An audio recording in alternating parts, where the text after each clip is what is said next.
Experiment 101 is aiming for the fences with Biomutant, which leads me to really think Biomutant is set to be either one of the best games created or a really hard flop. I don't think there's an in-between here, honestly. This action RPG is a Frankenstein mashup of many other genres and games. Biomutant has the combat of Devil May Cry, the graphics of Breath of the Wild mixed with old PS2 games and a Fallout Wasteland, crafting akin to Minecraft and Escape from Tarkov, big boss fights that seem Monster Hunter inspired, the karma system that is Fable, the tribe system which looks to be from the Middle-earth Shadow of War game. I've also read that there are NPCs that can become your companions and followers, so like Skyrim or KOTOR, and there's probably more. The amount of systems being integrated in Biomutant is ridiculous, and this is where the concern comes in. Are Experiment 101 biting off more than they can chew? Granted, the game was delayed for a couple years, but I mean, we've all seen that story play out before. I promise, no more cyberpunk slander.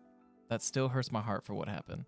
I just really need a good game this year. I'm hoping Biomutant doesn't join an ever-growing list of games that are letting me down. With all these systems, the obvious concern is that some will be more polished than the others, and some might just be done outright poorly. From what I've seen of the combat, that looks great. The devs from everything that I've seen look like they put a lot of work into it, and it doesn't look to be boring or repetitive. So I think Biomutant will be fine there. What I'm personally always consumed with is story and the world, and more specifically in this case, the tribe system here, where I think if done poor, will offer nothing to the game.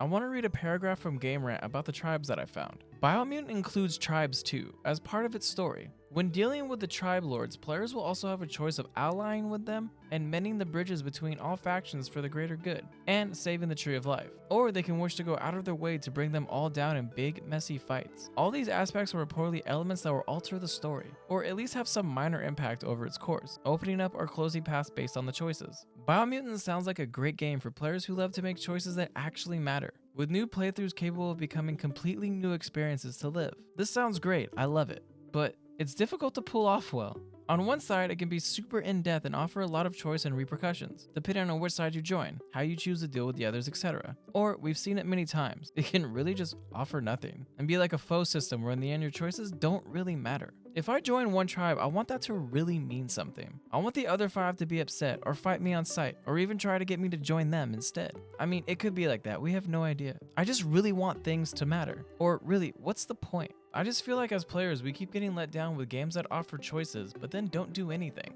And the choice of either saving the world tree or destroying it, that's a big deal. So depending on what you choose, it should really matter to the other characters in the game. I mean, after all, you're in a wasteland world. Not everyone's gonna wanna live that, and some are. So I just hope Experiment 101 can really make it feel like it matters. There's also one big thing that plagues many open world RPGs, and well, the world itself. We've seen it in the recent Assassin's Creed games where the world is just so massive. It's kind of detrimental in offering great moments to players. Apparently, Biomutant is a rather small map, the size of GTA 4 from what I've read. I actually think this is great for the game.